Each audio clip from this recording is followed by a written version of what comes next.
Yon! Eto li si MB Survivor Vlog 2. Okay? So ngayon pag-usapan natin kung paano ba or maganda bang magtrabaho dito sa Hong Kong. Pero bago yan, intro muna tayo.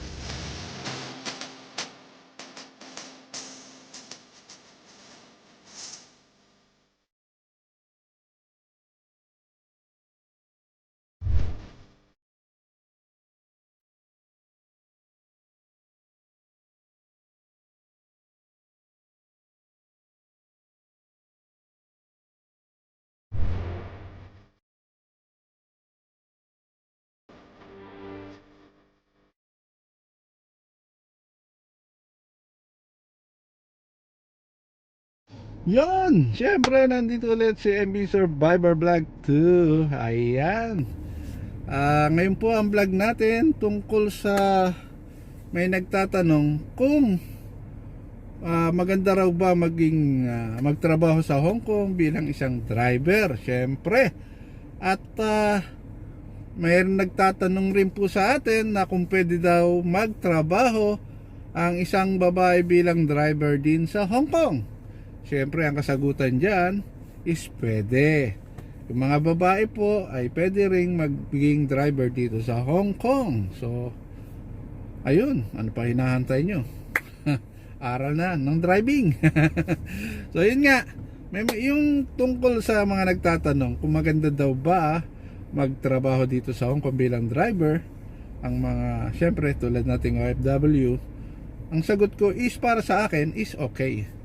Syempre maganda. Unang-una, nandito ang aking family kasama ko. So, bentahin na po sa akin 'yon. 'Di ba? At syempre, yung ano diyan yung pinaka best diyan yung Hong Kong at Pilipinas is 2 hours pagitan lang, no? Lipad lang ng eroplano, nasa Pilipinas ka na. So, napakabilis, napakadaling umuwi kung may emergency ka, syempre. At sa pamasahe naman, nako, pag may promo po ang yung airlines, hindi ko nababanggitin, baka sabihin, ina-advertise pa natin. So, pag may airlines na gano'n, na mura, na promo, minsan nakakakuha ka ng 1,100, 1,900, something like that.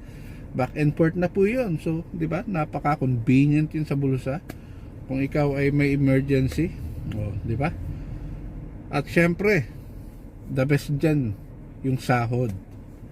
Kung kayo ay matagal na dito sa Hong Kong bilang isang driver or domestic, kahit sa domestic helper, nako, natsyempohan mo yung napakagandang amo, napakaganda rin ang sahod mo. At syempre sa aming mga driver, kung matagal na po rito, medyo okay na rin po ang sahod. So para sa akin, maganda rito magtrabaho sa Hong Kong bilang driver. Kasi naku, napaka convenient dito. At saka sumunod ka lang sa batas, no?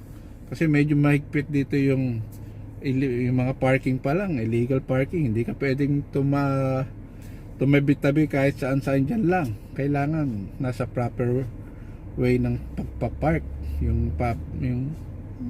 Iiwanan mo yung sasakyan mo. So yun lang, sumunod lang sa batas rito. Naku, napakaganda magtrabaho rito bilang isang driver. So yung sa mga babae, ganun din. Pwede rin po maging driver ang mga babae rito. Actually, marami na sila. So yun lang. Para sa akin, napakaganda, for me, convenient na rito sa Hong Kong. Hindi ko naman sinasabing kung sa ibang bansa is hindi maganda. Maganda rin syempre, especially sa mga bandang US, Europe, maganda yan syempre. Ang medyo lang yung pamasahe pag kailangan mong uwi, mas nakakalamang ang Hong Kong, di ba? Kahit papaano madaling umuwi. Pero depende na rin yan sa mga nagtatrabahong OFW kung paano minamanage ang mga sahod, di ba? Yun. So yung mga gustong magpunta ng Hong Kong at gustong magtrabaho, yan, pag-isipan nyo. At maganda po ang benefits din dito. Okay na rin po. Okay rin po. Basta sumunod lang sa batas, okay na okay yan. Yun lang, masasabi ko lang talaga, yung mga nagtatanong dyan, maraming sa message kung maganda raw ba rito. Para sa akin maganda rito. So yun lang po ang ating vlog ngayon. So dahil ako'y magmamaneho na, so, hanggang dito na lang. MB Survivor po ulit. Please like, share, and subscribe sa aking YouTube channel. So kita-kits sa susunod na vlog. Ito po ulit, MB Survivor. Bye.